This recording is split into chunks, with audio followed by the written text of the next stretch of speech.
एक YouTube channel के लिए निश क्या होती है? एक चैनल के लिए निश को सिलेक्ट करना इतना इंपॉर्टेंट क्यों होता है? निश कितने टाइप की होती है? एक चैनल के लिए निश को कैसे अच्छे से फाइंड आउट किया जाता है? निश पे कैसे सक्सेसफुल वर्क किया जाता है? इस टाइप के बहुत सारे क्वेश्चन आप सभी के दिमाग में आ रहे होंगे।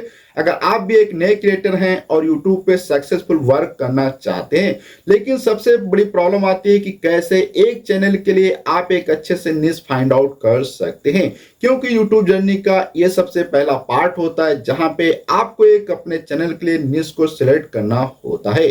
तो आज की वीडियो में हम डिटेल से समझेंगे कि निश क्या होती है और आप अपने चैनल के लिए कैसे अच्छे से एक निश को फाइंड आउट कर सकते हैं। तो बिना देर किए करते हैं आज का वीडियो स्टार्ट। अब यहाँ पे सबसे पहले बात करते हैं कि निश होती क्या है। तो निश को अगर हम सिंपल शब्दों में समझने की कोशिश करें तो जब भी कोई व्यक्ति अगर एक क्षेत्र में कार्य करता है तो उसे निश कहा जाता है। जैसे कि आपने बहुत सारे ऐसे व्यक्ति देखे होंगे जो कि एक टीचर होते हैं, जो कि केवल पढ़ाते हैं स्कूल में और कोई कार्य नहीं करते हैं। वहीं पे आपने बहुत सारे ऐसे दुकानदार देखे होंगे जो कि एक कॉस्मेटिक का जो दुकानदार होता है वो केवल कॉस्मेटिक के प्रोडक्ट बेचता है। एक जो होता है मेडिकल स्टोर होता है जो वो केवल मेडिसिन बेचता है। इसी टाइप की बहुत सारी अलग अलग शॉप होती हैं जो कि एक ही प्रकार की चीजों को बेचती हैं। ऐसे बहुत सारे क्षेत्र होते हैं जहां पे आपको केवल एक ही प्रकार का कार्य या वर्क दिखाई देगा। तो जहां पे भी एक प्रकार का कार्य किया जाता है या एक ही कैटेगरी के कार्य किए जाते हैं उन्हें निश कहते हैं। अगर हम बात करें YouTube पे तो आपने बहुत सारे ऐसे चैनल देखे होंगे जहां पे आप देखते होंगे कि एक प्रकार का ही वहां पे कंटेंट आपको देखने को मिलता है। जैसे कि अगर आप मनोज डे का चैनल देखेंगे तो वहां पे आपको केवल टेक से संबंधित चीजें देखने को मिलेंगी। वहीं पे अगर आप संदीप महेश्वरी का चैनल देखेंगे तो वहां पे आपको केवल मोटिवेशन से संबंधित चीजें देखने को मिलेंगी। वहीं पे अगर आप किसी का भी एक्सपेरिमेंटल चैनल देखते हैं तो वहां पे आपको केवल एक्सपेरिमेंट वाली चीजें ही दिखाई देंगी। इसी प्रकार से आप बहुत सारे अलग अलग चैनल देख सकते हैं जहां पे आपको केवल एक ही कैटेगरी के वीडियो दिखाई देते हैं। जैसे कि गेमिंग का अगर चैनल है तो वहां पे गेमिंग से संबंधित चीजें देखने को मिलेंगी। अगर कुकिंग का चैनल है तो वहां पे कुकिंग से संबंधित चीजें देखने को मिलेंगी। तो इस प्रकार से जब भी एक क्षेत्र के अंदर कार्य किया जाता है तो उसे निश कहते हैं। तो यहां तक तो हमने समझ लिया कि निश क्या होती है। अब हम समझते हैं कि निश को फाइंड आउट करना या सिलेक्ट करना इतना इंपॉर्टेंट क्यों होता है। तो यहाँ पे हम सबसे पहले समझते हैं कि निश को अगर आप अच्छे से फाइंड आउट नहीं करते हैं अपने चैनल के लिए तो आपको क्या क्या प्रॉब्लम आ सकती है, क्योंकि निश बहुत ही ज्यादा इंपॉर्टेंट होता है आपके चैनल को ग्रो करने के लिए। तो इसमें सबसे पहले अगर हम समझते हैं कि निश पे अगर आप वर्क नहीं करते तो क्या होगा। मान लो कि आपने एक यूट्यूब चैनल क्रिएट किया और वहां पे आपने गेमिंग के 5 से 10 वीडियो बनाए, अर्थात एक मंथ तक आपने गेमिंग से संबंधित जितनी भी चीजें होती हैं उसी से रिलेटेड आप वीडियो बना रहे थे। तो आप जब वीडियो अपलोड करेंगे तो जो भी गेमिंग से संबंधित व्यूअर्स होते हैं या जो भी ऑडियंस होती है वो आपके चैनल को देखना स्टार्ट करेगी, आपके चैनल को सब्सक्राइब करना स्टार्ट करेगी और आपके वीडियो को देखेगी। और यूट्यूब भी उन्हीं लोगों को रिकमेंड करेगा जहां पे गेमिंग से संबंधित चीजें देखी जाती हैं। तो इस प्रकार से आपके चैनल की ग्रोथ होना स्टार्ट हो जाएगी और 1 महीने तक आपके चैनल की अच्छे से ग्रोथ हो जाएगी। लेकिन वहीं पे आप क्या करते हैं, जैसे 1 महीना कंप्लीट होता है आप क्या करते हैं, वहां पे कुकिंग से संबंधित वीडियो बनाना स्टार्ट कर देते हैं। और जैसे आप कुकिंग से वीडियो जब बनाना स्टार्ट करेंगे तो जिन्होंने आपके चैनल को गेमिंग से संबंधित सब्सक्राइब करके रखा था उनको तो प्रॉब्लम आ जाएगी, क्योंकि उनको कुकिंग से संबंधित चीजें सीखनी ही नहीं है। तो वो क्या करेंगे, आपके चैनल को अनसब्सक्राइब कर देंगे और आपके चैनल से दूर चले जाएंगे। तो इस प्रकार से क्या होता है, यूट्यूब को लगता है कि आपके चैनल पे जो भी वीडियो अपलोड किए जाते हैं उनको लोग देखना पसंद नहीं कर रहे हैं। लेकिन वहीं पे क्या होता है, जो कुकिंग से संबंधित व्यक्ति होते हैं वो आपके चैनल को पुनः सब्सक्राइब करना स्टार्ट कर देते हैं और आपके वीडियो को देखना स्टार्ट कर देते हैं। अर्थात यहाँ पे जो गेमिंग से संबंधित आपका चैनल था उससे आपका क्या यहाँ पे ग्रोथ रुक जाती है, लेकिन कुकिंग से संबंधित चैनल से आपकी ग्रोथ पुनः स्टार्ट हो जाती है। तो यहाँ पे आपकी कुकिंग से संबंधित जो भी चैनल पे आप वीडियो अपलोड करेंगे उनके कारण उसकी ग्रोथ होना स्टार्ट होगी और 1 महीने तक अगर आप वीडियो अपलोड करते हैं तो आपके चैनल की ग्रोथ पुनः आ जाएगी। लेकिन आप जैसे दूसरे मंथ में आते हैं या तीसरे मंथ में आते हैं आपने पुनः क्या किया, वहां पे गेमिंग को छोड़ के फिर आपने कुकिंग को छोड़ के अब वहां पे आपने टीचिंग से संबंधित वीडियो बनाना स्टार्ट कर दिए। तो इस प्रकार से जब आप बार बार अपने चैनल पे अलग अलग कैटेगरी के वीडियो वीडियो को अपलोड करते हैं तो ऑडियंस नई आएंगी, पुरानी जाती रहेंगी, नए आएंगे, पुराने जाते रहेंगे। इस कारण से आपकी ओवरऑल चैनल की ग्रोथ कभी भी नहीं होगी, क्योंकि ग्रोथ होगी फिर डाउन होगी, होगी फिर डाउन होगी, होगी फिर डाउन होगी। तो इस प्रकार से निश बहुत ही ज्यादा इंपॉर्टेंट होती है, क्योंकि अगर आप एक ही चैनल पे कार्य करते हैं, एक ही प्रकार के वीडियो अपलोड करते हैं, तो वहां पे आपके सब्सक्राइबर बढ़ते रहेंगे, आपके जो है वॉच टाइम बढ़ता रहेगा। और आप जब आपके चैनल का वॉच टाइम बढ़ता है, सब्सक्राइबर बढ़ते हैं, तो यूट्यूब ऑटोमेटिकली आपके चैनल की ग्रोथ को बढ़ा देता है और नए नए वीडियो लोग आपके देखना स्टार्ट कर देते हैं। और जब आपके चैनल की ग्रोथ होगी तो आप अपने चैनल को मोनेटाइज भी कर सकते हैं, आप एक कम्युनिटी को बिल्ड कर सकते हैं, जिस प्रकार से आप अच्छे से वर्क करके अच्छे से पैसे भी कमा सकते हैं। तो इसलिए अगर आप यूट्यूब पे सक्सेसफुल वर्क करना चाहते हैं तो आपको अच्छे से एक निश सिलेक्ट करना पड़ेगा। अगर आप अच्छे से निश सिलेक्ट नहीं करते हैं तो आपका चैनल कभी भी ग्रो नहीं करेगा, जैसे कि अभी यहाँ पे हमने आपको डिटेल से समझाने की कोशिश की। तो यहां तक तो हमने समझ लिया कि निश क्या होती है और निश को सिलेक्ट करना कितना इंपॉर्टेंट होता है। तो हम थोड़ा सा समझते हैं कि निश कितने टाइप की होती हैं। वैसे तो निश बहुत ही अलग अलग टाइप की होती हैं, लेकिन अगर इसको बड़े स्तर पे देखा जाए फेस के आधार पे, तो दो प्रकार की निश होती हैं, जिनमें से सबसे पहले प्रकार की निश होती है फेस कैम, जहां पे आप अपने फेस को दिखाकर वीडियो बनाते हैं। और आपको यूट्यूब पे लगभग 50 से 60% वीडियो मिलेंगे जहां पे आपको फेस के साथ में वीडियो देखने को मिल जाते हैं। वहीं पे सेकंड टाइप की होती है फेसलेस, जहां पे आपको फेस दिखाने की कोई जरूरत नहीं पड़ती है, वॉइस ओवर करके आप वीडियो बना सकते हैं। तो ये तो बड़े कैटेगरी की हो जाती है दो प्रकार की निश, जहां पे एक होता फेस के साथ में, एक होता बिना फेस के साथ में। अब हम यहाँ पे कुछ इंपॉर्टेंट एग्जाम्पल भी बात कर लेते हैं, जैसे कि गेमिंग बहुत ही अच्छी एक निश होती है, जहां पे आज के समय में बहुत ही ज्यादा लोग गेमिंग से संबंधित चीजें देखना पसंद करते हैं, जिसमें से जो भी नए बच्चे होते हैं जो कि 18 या 16 के आसपास होते हैं, वो बहुत ही ज्यादा गेमिंग के चैनल को पसंद करते हैं और बहुत ही ज्यादा गेम खेलते हैं। अगर आप गेमिंग से संबंधित एक चैनल बनाते हैं तो आपका चैनल आज के समय में 100% ग्रो कर जाएगा। वहीं पे अगर हम बात करते हैं सेकंड टाइप की निश होती है beauty and fashion. Beauty and fashion के अंदर बहुत सारी चीजें आती हैं, जैसे कि आप मेकअप से रिलेटेड ट्यूटोरियल बना सकते हैं, आप स्किन शेयर रूटीन बता सकते हैं, फैशन एंड होल्स के विषय में बता सकते हैं, प्रोडक्ट रिव्यू बता सकते हैं, अर्थात बहुत सारे कार्य आप जो है ब्यूटी एंड फैशन के विषय में बता सकते हैं। क्योंकि आज के समय में इस प्रकार के जो भी चैनल बनाए जाते हैं वो बहुत ही ज्यादा ग्रो करते हैं। अब वहीं पे हम एक बात करते हैं और निश होती है टेक्नोलॉजी के अंदर आप बहुत सारे कार्य कर सकते हैं, जैसे कि जो भी नए गैजेट्स आते हैं आप उनके रिव्यू बता सकते हैं। कोई भी प्रोडक्ट आप मंगवाते हैं टेक्नोलॉजी से संबंधित, जैसे कि मोबाइल आपने मंगाया, टीवी मंगाया, लैपटॉप मंगाया, तो आप उनकी अनबॉक्सिंग करके वहां पर भी आप वीडियो उससे संबंधित बता सकते हैं। आप बता सकते हैं कि कोई प्रोडक्ट कैसे यूज किया जाता है, जैसे कि लैपटॉप को कैसे अच्छे से यूज किया जाता है, कैसे उसके अंदर एंटीवायरस को डाला जाता है, इस प्रकार के भी आप टेक से संबंधित चीजों को बता सकते हैं। अब यहां तक तो हमने समझ लिया कि निश क्या होती है, निश कितने टाइप की होती है। अब हम समझते हैं कि निश को कैसे फाइंड आउट किया जाएगा, क्योंकि निश को सिलेक्ट करना बहुत ही बड़ी प्रॉब्लम होती है हर एक नए क्रिएटर के लिए। लेकिन हम यहाँ पे बहुत ही सिंपल तरीके से समझने की कोशिश करेंगे कैसे आप अपने चैनल के लिए बहुत ही अच्छे से निश को फाइंड आउट कर सकते हैं। तो यहाँ पे सबसे पहला पॉइंट होता है कि आपको सेल्फ असेसमेंट करना होता है। सेल्फ असेसमेंट के अंतर्गत आप क्या कर सकते हैं, जो भी आपके दिमाग में जितने भी विचार आते हैं, जिनके ऊपर आप वर्क करना सोचते हैं, उनकी आपको एक लिस्ट बनानी पड़ेगी। जैसे कि आप सोचते हैं कि मैं कुकिंग से संबंधित एक चैनल बनाऊंगा, तो आप कुकिंग का चैनल के लिए एक लिस्ट बना लीजिए। आप सोचते हैं कि मैं टेक्नोलॉजी से संबंधित चीजों को बताऊंगा, तो आपको टेक्नोलॉजी से संबंधित एक वहां पे लिख लेना टॉपिक। आप चाहते हैं कि मैं फिटनेस से संबंधित चीजों को बताऊंगा, तो आपको फिटनेस से संबंधित चीजें लिख लेना। इसी प्रकार से gaming, travelling, art and craft, अर्थात आपके दिमाग में जितने भी आइडिया आते हैं, जिन पे आप वीडियो बनाना चाहते हैं या एक चैनल ओपन करना चाहते हैं, उन सभी विचारों को एक पास लिख लेना है। और ये सभी चीजें आपके इंटरेस्ट और पैशन के अकॉर्डिंग होनी चाहिए। जब यहाँ पे आप एक अच्छे से चार्ट बना लेते हैं, जितने भी आपके दिमाग के अंदर पैशन एंड एक्सपर्टीज आते हैं, अर्थात जितने भी आपके दिमाग में जो भी चीजें आती हैं, आप उनका एक जब चार्ट बना लेते हैं, उसके बाद फिर आपको सिलेक्ट करना पड़ता है, अर्थात इवेल्युएट करना पड़ता है एक्सपर्टीज एंड स्किल, अर्थात उनमें से अब आपको देखना पड़ेगा कि आप किसके ऊपर अच्छे से वर्क कर सकते हैं, कि गेमिंग के ऊपर आप अच्छे से वर्क कर सकते हैं, या कुकिंग के ऊपर अच्छे से वर्क कर सकते हैं, आप या अच्छे से पढ़ा सकते हैं, या आप अच्छे से कोई भी टेक्नोलॉजी से संबंधित चीजें बता सकते हैं। ये आपको क्या बहुत सारे जब आप टॉपिक लिख लेंगे उनमें से अब आपको एक सिलेक्ट करना पड़ेगा कि आप किसके ऊपर अच्छे से वर्क कर सकते हैं। तो यहाँ पे आपको क्या सब कर लेना है, एक इवेल्युएट कर लेना है, एक्सपर्टीज एंड स्किल को सिलेक्ट कर लेना है। तो मान लिया आपने क्या है, एक एजुकेशनल वाले पॉइंट को सिलेक्ट कर लिया।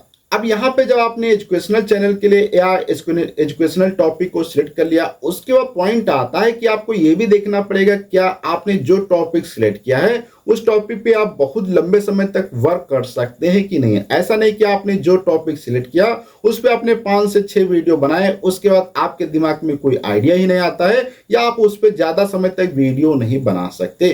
तो आपको हमेशा पहले बहुत सारी एक वीडियो या बहुत सारे टॉपिक की एक लिस्ट बना लेना है, उन लिस्ट में से वो टॉपिक सिलेक्ट करना है जिसको या जिसपे आप अच्छे से वर्क कर सकते हैं। उसमें से भी वो टॉपिक आपको ध्यान से देना पड़ेगा जिसपे आप लंबे समय तक वीडियो बना सकते हैं। तो अर्थात यहाँ पे अगर हम बात करें तो सबसे पहला पॉइंट होता है जहां पे आपको सेल्फ असेसमेंट करना पड़ता है, जिसके अंदर आपको लिस्ट बनानी पड़ती है जो कि आपके इंटरेस्ट एंड हॉबीज होते हैं, उनकी आपको लिस्ट बनानी पड़ेगी। उसके बाद फिर आपको इवेल्युएट करना पड़ेगा कि आपके क्या क्या एक्सपर्टीज होती हैं, फिर उनमें से आपको एक निश सिलेक्ट करनी पड़ेगी जहां पे आप लंबे समय तक वर्क कर सकते हैं। जब यहां तक आपने एक पॉइंट को सिलेक्ट कर लिया जिसपे आपकी एक अच्छे से हॉबी भी है और आप उस पर लंबे समय तक वर्क कर सकते हैं, लेकिन इतने से ही काम नहीं चलता है। इसके बाद आपको क्या करना पड़ता है, कंडक्ट मार्केट रिसर्च, अर्थात अब आपको मार्केट के अंदर देखना पड़ेगा कि जो आपने टॉपिक सिलेक्ट किया है वो टॉपिक कैसा है, उस पे क्या है। तो इसके अंदर भी बहुत सारे मार्केट रिसर्च के अंदर पॉइंट आते हैं, जैसे कि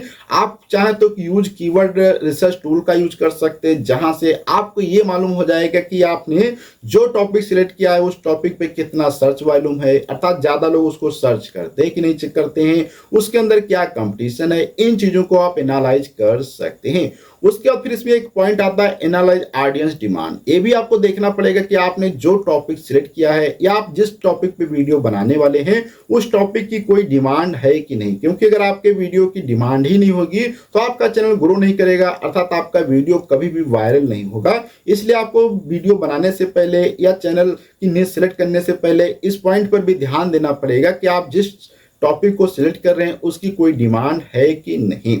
इसके बाद फिर आपको यहाँ पे आइडेंटिफाई करना पड़ेगा कि ये सीजनल या एवरग्रीन टॉपिक है कि नहीं। सीजनल एंड एवरग्रीन टॉपिक क्या होते हैं, इसको थोड़ा सा हम समझ लेते हैं। सीजनल टॉपिक का मतलब होता है या वायरल टॉपिक का मतलब होता है जो कि कुछ समय तक ही सर्च में आते हैं, उसके बाद वो बंद हो जाते हैं। जैसे कि आपने देखा किसी एग्जाम की नोटिफिकेशन हो गई या कोई भी न्यूज अचानक से वायरल होती, जैसे कि मान लो कहीं पे कोई एक्सीडेंट हो जाता है या कोई नई टेक्नोलॉजी की रिसर्च होती है या कोई भी नया इवेंट होता है, तो उसकी कुछ ही समय तक सर्च होते हैं, उसके बाद ऑटोमेटिक वो रुक जाते हैं। तो इस टाइप के जो टॉपिक होते हैं इनको हम सीजनल टॉपिक या वायरल टॉपिक कहते हैं।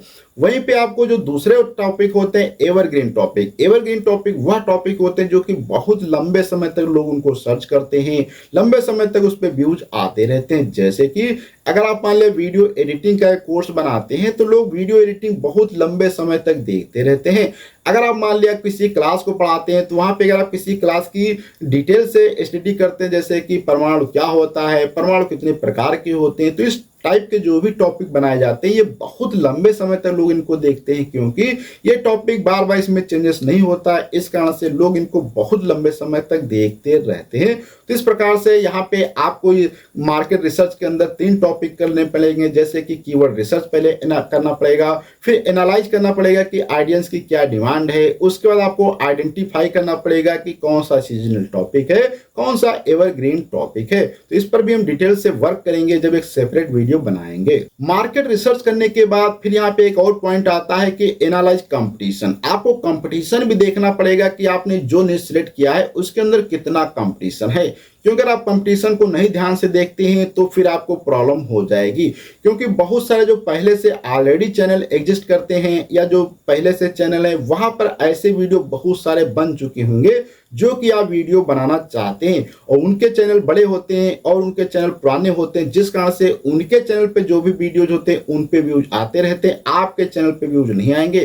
तो इसलिए आपको बहुत ही अच्छे से आइडेंटिफाई करना पड़ेगा कि जो भी चैनल पहले से बने हैं उन चैनल पे किस टाइप का कंटेंट अपलोड किया जाता है और आप किस टाइप का कंटेंट अपलोड करने वाले हैं, अर्थात तो आइडेंटिफाई करना पड़ेगा existing channel in your niche पे। उसके बाद फिर यहाँ पे एक आता है assess content quality and gaps. अब यहाँ पे ये बहुत ज्यादा इंपॉर्टेंट पॉइंट होता है कि assess content and quality and gap क्या होता है, ये थोड़ा सा हम समझते हैं। अर्थात अगर आप बहुत सारे चैनल का जब एनालिसिस करेंगे तो वहां पे आपको एक चीज समझ में आएगी किस टाइप के टॉपिक पे अभी तक वीडियो नहीं बनाए गए, उसे हम क्या कहते हैं, कंटेंट गैप कहते हैं। कंटेंट गैप का मतलब जिस टॉपिक पे अभी तक किसी भी क्रिएटर ने वीडियो नहीं बनाए हैं उसे हम कहते हैं कंटेंट गैप। अगर आप उस टॉपिक पे वीडियो बनाते हैं जिसको लोग डिमांड तो कर रहे हैं, सर्च तो कर रहे हैं कि कैसे इस चीज को समझा जाए, लेकिन किसी चैनल पे ऐसा वीडियो अभी तक मिल नहीं रहा होता, अगर आप उस टॉपिक पे वीडियो बनाते हैं तो आपका वीडियो 100% वायरल होगा। तो ये फाइंड आउट करना बहुत आसान होता है। आपको कुछ ऐसे टॉपिक सर्च करने होते हैं, जब वहां पे आप सर्च करेंगे तो आप देखेंगे उस टाइप का टॉपिक किसी भी वीडियो या किसी भी चैनल पे वीडियो नहीं मिलता है, तो आपको ऐसे टॉपिक पे बनाना है जिसे हम कहते हैं कंटेंट गैप। इसका फिर यहाँ पे एक और आता है डिफरेंशिएट योरसेल्फ। डिफरेंशिएट योरसेल्फ का मतलब होता है अगर आप सभी लोगों से अलग टाइप के वीडियो नहीं बनाएंगे, आप अपने लोग को अलग नहीं करेंगे, तो आपका चैनल कभी भी ग्रो नहीं करेगा। क्योंकि अगर आप YouTube पे सक्सेसफुल बनना चाहते हैं तो आपको कुछ नया करना पड़ेगा और लोगों से अलग करना पड़ेगा। तो यहां तक तो हमने समझ लिया कि कंपटीशन क्या होती है। अब कंपटीशन के बाद आपको एक चीज और समझनी पड़ेगी कि डिफाइन योर टारगेट ऑडियंस, अर्थात आपको टारगेट ऑडियंस भी डिफाइन करना पड़ेगा। अर्थात आप किस टाइप के वीडियो बनाते हैं और किस प्रकार के ऑडियंस को आप टारगेट करना चाहते हैं। अर्थात आप क्लास 10th के स्टूडेंट को टारगेट करना चाहते हैं, या आप कॉमेडी वाले स्टूडेंट को या कॉमेडी वाले लोगों को टारगेट करना चाहते हैं, या आप जिस टाइप के ऑडियंस को टारगेट करना चाहते हैं उस टाइप के आपको यहाँ पे लोगों को वीडियो देने पड़ेंगे। अर्थात मान लिया अगर आप क्लास 10th के स्टूडेंट को टारगेट करना चाहते हैं तो आपको क्या करना पड़ेगा, क्लास 10th से रिलेटेड जितने भी वीडियो होते हैं, जैसे क्लास 10th की मैथ को कैसे समझें, क्लास 10th के प्रीवियस ईयर के क्वेश्चन को कैसे हल करते हैं, मोस्ट इंपॉर्टेंट टॉपिक कौन कौन से जो क्लास 10th के साइंस में पूछे जाते हैं, कैसे घर बैठे क्लास 10th की मैथ को हल करें, इस टाइप के टॉपिक पे अगर आप वीडियो बनाते हैं तो जो भी क्लास 10th के स्टूडेंट हैं वो आपके चैनल से ऐड होना स्टार्ट हो जाएंगे। तो इसे कहा जाता है टारगेट ऑडियंस, अर्थात टारगेट ऑडियंस को आपको करना सीखना पड़ेगा। इसके बाद फिर यहाँ पे आपको एक चीज देखना पड़ेगा कि understand their needs and performance, अर्थात तो उनकी क्या रिक्वायरमेंट। अगर मान लिया आप क्लास 10th को टारगेट करना चाहते हैं तो ये भी समझना पड़ेगा कि उन स्टूडेंट की क्या क्या डिमांड होती है और वो किस टाइप के टॉपिक को सर्च करते हैं। जैसे कि क्लास 10th के जो भी स्टूडेंट होते हैं वो सोचते हैं कि हम 60 डे के अंदर कैसे अपने मैथ की कंप्लीट कर लें, या 60 डे के अंदर कैसे प्रीवियस ईयर के क्वेश्चन को सॉल्व करें, कैसे घर बैठे आप जो मैथ को तैयारी करें, कैसे घर बैठे साइंस को समझें। इस टाइप के बहुत सारे उनके टॉपिक दिमाग में आते रहते हैं जिनको वो सर्च करते हैं। तो आपको क्या करना है, ऐसे ही टॉपिक पे वीडियो बनाना है जिससे क्या होता है जो उनकी नीड होती है, अगर आप उनकी नीड को पूरा करते हैं तो वो आपके चैनल से जुड़ना स्टार्ट करते हैं और आपके चैनल की ग्रोथ होना स्टार्ट हो जाती है। अब यहाँ पे एक और भी पॉइंट आता है कि इवैल्यूएट मोनेटाइजेशन पोटेंशियल, ये क्या होता है, ये भी बहुत इंपॉर्टेंट होता है जब आप निश को रिसर्च करते हैं। तो इसके अंदर आपको क्या करना पड़ता है, डिफरेंट टाइप के रेवेन्यू स्ट्रीम पर ध्यान देना पड़ता है, रिसर्च करना पड़ता है स्पॉन्सरशिप पे और अपॉर्चुनिटी पर भी। अर्थात कहने का मतलब ये है कि यहाँ पे जब आप निश रिसर्च कर रहे होंगे तो ये भी आपको ध्यान में देना पड़ेगा कि किस जो टाइप की निश पे आप ज्यादा से ज्यादा रेवेन्यू अपना कमा सकते हैं, अर्थात किस टॉपिक पे आप ज्यादा से ज्यादा पैसे कमा सकते हैं। क्योंकि YouTube पे तो जो भी कार्य करता है कुछ ना कुछ अर्निंग भी करना चाहता है, बिना अर्निंग के कोई भी व्यक्ति लॉन्ग टर्म तक कार्य नहीं कर सकता। तो लॉन्ग टर्म तक अगर आप कार्य करना चाहते हैं तो अच्छी खासी आपको अर्निंग भी होनी चाहिए, और अर्निंग होने के लिए आपको ये देखना पड़ेगा कि किस टाइप के निश पे ज्यादा रेवेन्यू अर्निंग आती है, किस टाइप पे कम आती है। वहीं पे आपको ये भी देखना पड़ेगा कि जब आप स्पॉन्सरशिप करेंगे तो किस टॉपिक पे अगर आप वीडियो बनाते हैं तो वहां पे स्पॉन्सरशिप ज्यादा मिलेगी, किस टॉपिक पे स्पॉन्सरशिप कम मिलेगी। वहीं पे आपको ये भी देखना पड़ेगा कि एफिलिएट मार्केटिंग किस टॉपिक पे अगर आप वीडियो बनाते हैं तो उसके अंदर एफिलिएटिंग मार्केटिंग के टॉपिक ज्यादा मिलेंगे, किस पे कम मिलेंगे। जैसे कि अगर आप टेक वीडियो बनाते हैं तो टेक वीडियो वाले जो भी होते हैं चैनल, उनको एफिलिएट मार्केटिंग की चीजें ज्यादा मिलती हैं। जैसे कि कोई भी नया प्रोडक्ट आता है उसकी रिव्यू करते हैं या उसको अनबॉक्सिंग करते हैं, उससे संबंधित एक जो वहां पे लिंक भी ऐड कर देते हैं अपने कमेंट बॉक्स या डिस्क्रिप्शन बॉक्स में, जहां पे कोई भी अगर उस प्रोडक्ट को लिंक से खरीदता है तो उन लोग कुछ ना कुछ कमीशन मिल जाता है। वहीं पे जो एजुकेशनल चैनल होते हैं, जैसे कि अगर आप क्लास 10th की मैथ पढ़ाते हैं तो वहां पे थोड़ा सा कम ये ऑप्शन मिलते हैं, क्योंकि वहां पे आप केवल एक बुक को रिकमेंड कर सकते हैं कि आप इस किताब को खरीदें, इसके अलावा आप ज्यादा से ज्यादा चीजों को रिकमेंड नहीं कर सकते। तो ये भी आपके लिए काफी इंपॉर्टेंट होता है जब आप निश सेलेक्ट करते हैं। तो वहां पे आपको ये भी ध्यान देना पड़ेगा किसमें ज्यादा स्पॉन्सरशिप मिलती है, किसमें ज्यादा एफिलिएट मार्केटिंग की जा सकती है और किसमें ज्यादा आप जो रेवेन्यू को अर्न कर सकते हैं। अब यहाँ पे हम एक और बात करते हैं पॉइंट जो कि बहुत इंपॉर्टेंट होता है कि टेस्ट एंड वैलिडेट योर निश, इंश्योर इट रिसोर्सेज। अर्थात आपको क्या है, अपने निश को भी क्या करना पड़ेगा, टेस्ट करना पड़ेगा। इसके अंदर आपको बहुत सारे वर्क कर सकते हैं, जैसे कि सबसे पहले आपको क्या करना होगा, एक सैंपल कंटेंट बनाना होगा। अर्थात एक ऐसा कंटेंट बनाए जिस पे आप वर्क करना चाहते हैं, फिर उसको जो है अपलोड करना होगा। फिर वहां पे आपको फीडबैक लेना पड़ेगा, अर्थात देखना पड़ेगा कि उस पर किस टाइप से लोग देखते हैं, क्या रिएक्शन करते हैं। उसके बाद फिर से आपको एनालाइज परफॉर्मेंस करनी पड़ेगी, अर्थात वहां पे आपको एक परफॉर्मेंस के लिए चार्ट बनाना पड़ेगा। देखना पड़ेगा कि आपने अलग अलग, मान लिया 5 टॉपिक पे आप वीडियो बनाते हैं जो कि अलग अलग टॉपिक पे है, फिर आप एनालाइज करना पड़ेगा किस टॉपिक पे ज्यादा लोग आपके आते हैं, किस टॉपिक पे ज्यादा अच्छे से आपका वीडियो वायरल होता है, किस वीडियो की ज्यादा एंगेजमेंट है। इसके लिए आपको अच्छे से एक एनालिसिस करना पड़ेगा। फिर वहां पे जब इन सभी चीजों को आपको कर लेंगे, उसके बाद अब आपको क्या करना पड़ेगा, रिफाइन एंड फाइनलाइज योर निश। अर्थात जब ये सभी आप कार्य कर लेंगे उसके बाद आपको रिफाइन, अर्थात आप पुनः आपको एक निश सिलेक्ट करनी पड़ेगी और उसी को आपको फाइनल निश समझना होगा। क्योंकि आपने पहले बहुत सारी निश समझा, उनमें से फिर एक आपने निश को सिलेक्ट किया, फिर उस पर आपने रिसर्च की, कंटेंट रिसर्च की, मार्केटिंग रिसर्च की, बहुत सारी आपने रिसर्च की। फिर वहां पे आपने उस पर एक सैंपल वीडियो भी बनाया, फिर देखा अगर वो अच्छे से निश वर्क कर रही तो फिर उसी निश को आपको क्या करना पड़ेगा, रिफाइन करना पड़ेगा और वही आपकी क्या होगी, फाइनल निश होगी। और फाइनल निश में आपको अब क्या करना होगा, बहुत ज्यादा टॉपिक या बहुत सारे अलग अलग कैटेगरी के वीडियो नहीं बनाने होंगे। शुरुआत में आपको एक ही प्रकार के वीडियो या एक ही टॉपिक से संबंधित वीडियो बनाने होंगे, जिसे हम कहते हैं नैरो डाउन योर फोकस। अर्थात आपको एक टॉपिक पे पहले फोकस करना पड़ेगा, उसके बाद फिर आपको डिफाइन करना पड़ेगा आपके यूनिक सेलिंग प्रोपोजिशंस क्या हैं, अर्थात आपको एक ही प्रकार पे वर्क करना पड़ेगा। इसके बाद फिर यहाँ पे प्लान योर कंटेंट स्ट्रेटजी। इसके बाद फिर आपको एक प्लान करना पड़ेगा कि अब आप किस टाइप के वीडियो बनाना चाहते हैं। जैसे कि अगर आप क्लास 10th की मैथ पढ़ाना चाहते हैं तो आपको क्लास 10th का पूरा एक प्लान बनाना पड़ेगा और उस पर आपको डिटेल से 1 by 1 वीडियो हर एक टॉपिक पे बनाने पड़ेंगे, तभी आपका चैनल 100% ग्रो करेगा। अब यहाँ पे एक और भी चीजें होती है, जैसे कि यूटिलाइज टूल एंड रिसोर्सेस। अगर आप वो निश को सिलेक्ट करते हैं तो आपको कुछ टूल्स भी यूज करने चाहिए, जैसे कि यूट्यूब एनालिटिक्स होता है, वहां से आप देख सकते हैं कि आपके चैनल की निश अच्छे से चल रही कि नहीं चल रही। सोशल मीडिया प्लेटफॉर्म को आप फॉलो कर सकते हैं, ऑनलाइन कम्युनिटी एंड फोरम को भी फॉलो कर सकते हैं। इसके बाद फिर यहाँ पे एक और पॉइंट होता है जो कि होता है stay adaptable evolve at your audience. अर्थात तो आपको स्टे रहना पड़ेगा, अर्थात हमेशा नई नई चीजों को सीखने के लिए अडॉप्ट करना पड़ेगा। जैसे कि कोई अगर ट्रेंडिंग टॉपिक आता है या कोई भी चेंजेस होता है उसके विषय में आपको वीडियो बनाना पड़ेगा।